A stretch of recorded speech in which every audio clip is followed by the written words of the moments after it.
إني أنا أولد، بس الحمد لله بعد الضربة وبعد ما ولدت. هذه هي حقيقتهم، صدقني. فلا هيك يعني ما قدرت أنا أشوف موقف زي هذا. أنا إيش صار معايا؟ أنا سمعت خبر سيء هيك، جيت على الغرفة تبعتي كسرت فيها شوية، التلفزيون، الثلاجة، بابها هيك، الباب. فتت غرفتي، يعني مش المفروض حد يحاسبني عليها غير الكوة، يقول لي تعال خذ تعويض أو عقاب برا أسبوع ولا أي حاجة هيك بسيطة. راح جابوا لي البوليس وبيعرفوا إنه مرتي حامل. وبعدين لما البوليس اجى قلت له دير بالك مرتي حامل بالشهر التاسع، انا رايح معاكم باحترام وبادب، امضي تعهد واروح. لو بتفاجئ كيف بشد مرتي هذاك العنصري وبخبط افراد لما سمع ان انا فلسطيني من غزه. ایرانی دفتر خارجہ کے ترجمان اسماعیل بقائی نے ڈچ پولیس کی حاملہ خاتون پر تشدد کی مذمت کی ہے۔ اسماعیل بقائی نے سوشل میڈیا پر لکھا کہ حاملہ خاتون حراست میں لیے گئے فلسطینی شوہر کے ساتھ رہنا چاہتی تھی، اس پر انتہائی وحشیانہ تشدد کسی بھی صورت برداشت نہیں۔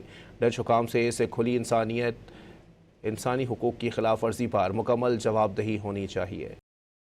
السلام علیکم دوستو، میرا نام ہے حسیب شفقت اور آپ دیکھ رہے ہیں ہنسی ٹی وی۔ جب گھر کا سربراہ سر پر نہ رہے تو یہ ظالم دنیا آپ کے ساتھ کیسا سلوک کرتی ہے، بالکل اس طرح کا جو کہ ان پولیس والوں نے اس پریگننٹ عورت کے ساتھ کیا۔ آپ میں سے زیادہ تر لوگوں نے یہ ویڈیو شاید دیکھ لی ہوگی، جو کہ ہالینڈ یا پھر نیدرلینڈ ملک کی ہے، جس کے اندر پولیس کا ایک آفیسر ایک فلسطینی یا پھر غزہ کی پریگننٹ عورت کو کھینچ کر زمین پر مارتا ہے، اور یہیں پر نہیں رکتا بلکہ اس کو باقاعدہ گھسیٹتا ہے، جس کے بعد اس کا شوہر جو کہ واقعی مرد کہلانے کے لائق ہے ان پولیس والوں پر حملہ کر دیتا ہے، جس کو بعد میں پکڑ لیا جاتا ہے۔ غزہ کا یہ فلسطینی کپل دراصل یہاں پر اسائلم سیکر ہے، جو کہ ایک اسائلم کیمپ کے اندر رہ رہا تھا۔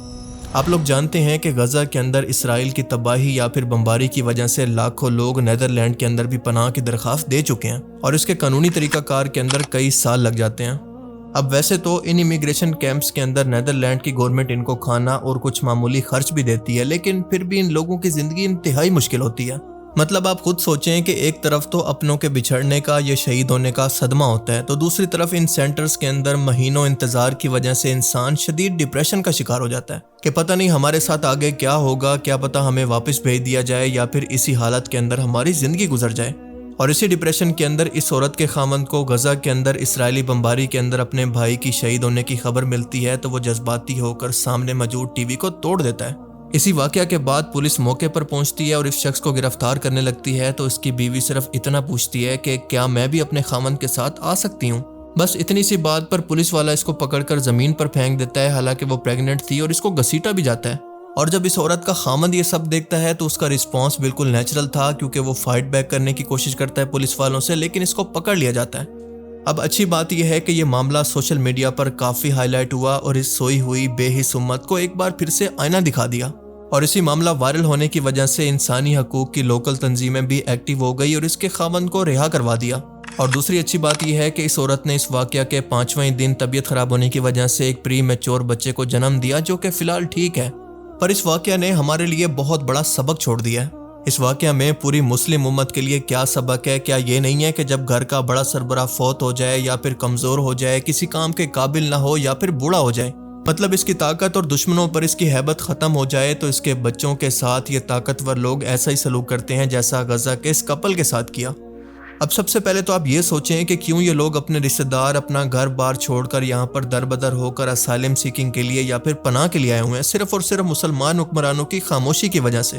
اور انہی حکمرانوں کے سامنے پہلے عراق، شام، غزہ تباہ ہوا، اور اس کے بعد اب لبنان اور ایران کو بھی تباہ کیا جا رہا ہے، پر پھر بھی ہم لوگ خاموش تماشائی بنے بیٹھے ہیں۔ ہم نے کچھ نہیں کیا، بلکہ بزدلوں کی طرح انتظار کرتے رہے کہ چلو ہمارا گھر تو محفوظ ہے۔ تو آج آپ خود دیکھ لیں کہ ان مسلمانوں کی دنیا کے اندر آج کیا حیثیت ہو چکی ہے۔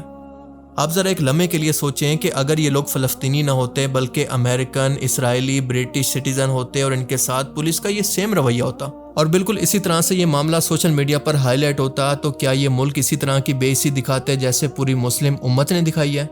ہم سب لوگ اندر سے اس کا جواب جانتے ہیں کہ اس واقعہ کے بعد ہالینڈ کی حکومت کے لیے بہت بڑا سفارتی بحران کھڑا ہو جاتا۔ آئی ایم شیور کہ اس واقعہ کے بعد اس ملک کے سفیر کو طلب کیا جاتا، معافیاں تلافیاں ہوتی اور قانون حرکت میں آ جاتا، کیونکہ اس طرح کے ترقی یافتہ ملک اپنے شہری کے ساتھ جو مرضی کر لیں، لیکن دوسرے ملک کے اندر ان کے شہری کی تذلیل، ان کی سیلف ریسپیکٹ اور ان کے منہ پر تماچا ہو جاتا ہے کہ اگر ہم نے کچھ نہ کیا تو یہ واقعہ پھر سے ہوگا، اور یہ کسی ایک شخص کی نہیں بلکہ پورے ملک کی بے عزتی ہے۔ وہ اس طرح کے واقعے کو صرف ایک شخص کی نہیں بلکہ پورے ملک کی بے عزتی کے طور پر دیکھتے ہیں۔ لیکن آپ نے خود دیکھا کہ ایک اسائلم سیکر مسلمان کے لیے کسی مسلم ملک کا کوئی سفارتی دباؤ نہیں آیا اور نہ میڈیا نے اس پر کوئی بات کی، کیونکہ مغربی طاقتیں یہ اچھی طرح سے جانتی ہیں کہ ان کے پیچھے کھڑا ہونے والی مسلم ریاستیں صرف بیانات جاری کر سکتی ہیں، کوئی ٹھوس کام نہیں کر سکتی پریکٹیکلی۔ اور اس واقعے کا سب سے بڑا سبق یہ ہے کہ عزت مانگنے سے نہیں بلکہ طاقت سے ملتی ہے، اور طاقت صرف ایٹم بم یا فوج کا نام نہیں ہے، بلکہ جب تک مغرب کے قرضوں اور نظام کے ہم محتاج رہیں گے اور اسی طرح کے واقعات پر کوئی آواز نہیں اٹھائیں گے تو دنیا میں ہماری حیثیت غلام کے جیسی ہوگی، اور آپ جانتے ہیں کہ غلام کی کوئی مرضی اور کوئی حقوق نہیں ہوتے۔ جب تک ہم مسلمان صرف کنزیومر رہیں گے، یعنی استعمال کرنے والے رہیں گے، اور اپنی خود کی ایجادات، سائنس اور ٹیکنالوجی کو نہیں اپنائیں گے، مطلب اپنے فائٹر جیٹس، اپنے ٹینکس اور لیٹسٹ ہتھیار کو نہیں بنائیں گے، تو ہماری حیثیت اسی طرح سے تھرڈ ورلڈ کی رہے گی۔ اور جب تک ایک مسلمان اپنے رنگ، نسل، زبان اور فرقوں کے اندر بٹا رہے گا تو دشمن اسی طرح سے ان کو تقسیم کر کے ان کا شکار کرتا رہے گا۔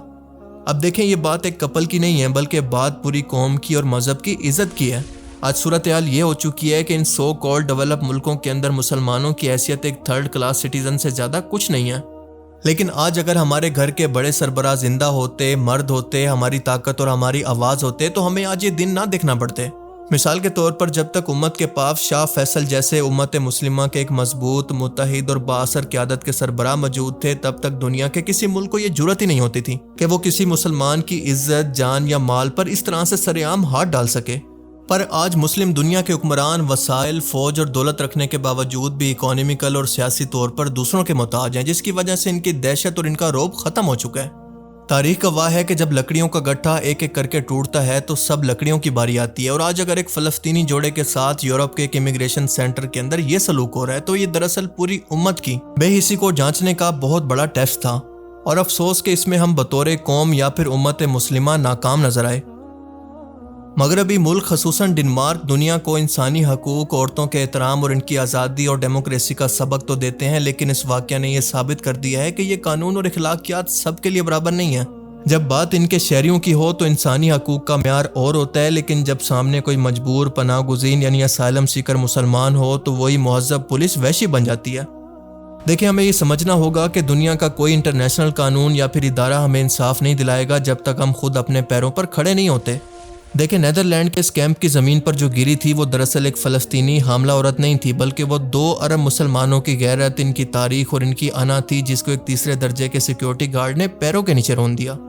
اب سوال یہ ہے کہ آخر ہم یہ تماشا کب تک دیکھیں گے؟ کیا تب تک جب تک ہمارے گھروں تک یہ آگ نہیں پہنچ جاتی، یا پھر ہم آج بھی ماضی سے سلطان صلاح الدین ایوبی کے بہادری کے واقعات اپنے بچوں کو سنا کر خود کو تسلیاں دیتے رہیں گے؟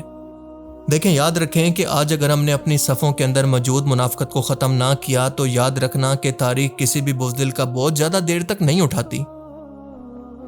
باقی آپ اس بارے میں کیا سوچتے ہیں؟ اپنی قیمتی رائے کا اظہار کمنٹ سیکشن میں ضرور کیجیے گا۔ Thanks for watching this video. اللہ حافظ۔